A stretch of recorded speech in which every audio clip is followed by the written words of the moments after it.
இனிமே கண்ணை மூடிட்டு கடலை எண்ணெய் வாங்கலாம்.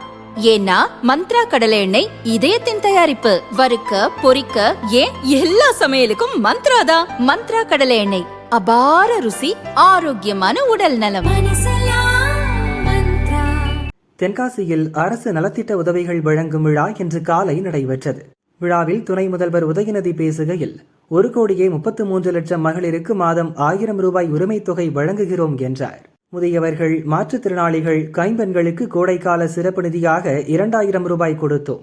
எனவே திராவிட மாடல் ஆட்சி தொடர பெண்கள் ஒத்துழைக்க வேண்டும் என உதயநிதி பேசினார். முதலமைச்சர் போட்ட முதல் கையெழுத்து மகளிருக்கான கையெழுத்து, மகளிருக்கான விடியல் பயண திட்டத்திற்கான கையெழுத்து. இன்னைக்கு தென்காசி மாவட்டத்தில் மட்டும் மகளிர் விடியல் பயண திட்டத்துல 12 கோடி பயணங்களை, 12 கோடி ட்ரிப்ஸ் மகளிர் நீங்க மேற்கொண்டிருக்கீங்க. அதே மாதிரி மகளிர் காலையில் எதிர்த்து பிள்ளைங்களுக்கு சமைச்சு கொடுக்க சிரமப்படக்கூடாது. பள்ளிகளுக்கு போன குழந்தைங்க சீக்கிரம் ஒழுங்கா பள்ளிக்கூடத்துக்கு போன பசி இல்லாம போகணும்னு முதலமைச்சர் காலை உணவு திட்டத்தை நம்முடைய முதலமைச்சர் அவர்கள் அறிவிச்சார், செயல்படுத்தினார். இன்னைக்கு இந்த திட்டத்தின் மூலம் இந்த மாவட்டத்தில் மட்டும் ஒவ்வொரு மாசமும் 1,31,00,000 மகளிருக்கு மாதம் 1000 ரூபாய் உரிமை தொகை நம்முடைய முதலமைச்சர் அவர்கள் வழங்கியிருக்கின்றார். இந்த திட்டத்தின் மூலம் இந்த தென்காசி மாவட்டம் மட்டும் ஒவ்வொரு மாசமும் 3,30,000 மகளிர் மாதம் 1000 ரூபாய் உரிமை தொகை வழங்கியிருக்கிறாங்க. தேர்தலை காலம் காட்டி எப்படியா இந்த உரிமை தொகை திட்டத்தை நிப்பாட்டணும்னு சில பேர் முயற்சி பண்ணாங்க.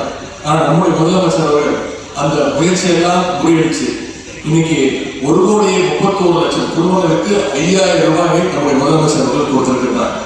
அது மட்டும் கோடைக்கால சிறப்பு நிதியாக விளிம்பில் இருக்கக்கூடிய கைம்பெண்கள், முதியோர்கள், மாற்றுத்திறனாளிகள் இவங்களுக்கெல்லாம் கோடைக்கால சிறப்பு நிதியாக 2,000 ரூபாயும் நம்முடைய முதலமைச்சர் அவர்கள் கொடுத்திருக்கிறாங்க. அப்போது மேடைக்கு வந்த வேலம்மாள் என்ற மூதாட்டி திடீரென உதயநிதி காலில் விழுந்து எனக்கு முதியோர் உதவித்தொகை வரவில்லை என சோகத்துடன் சொன்னார்.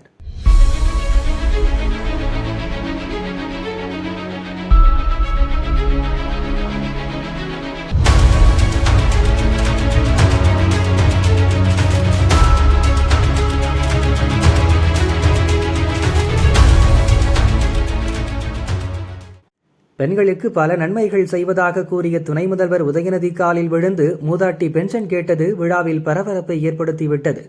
அருகில் நின்றிருந்த கலெக்டர் கமல் கிஷோர் விரைவில் உதவித்தொகை வழங்க நடவடிக்கை எடுக்கிறோமா என மூதாட்டியிடம் உறுதியளித்தார்.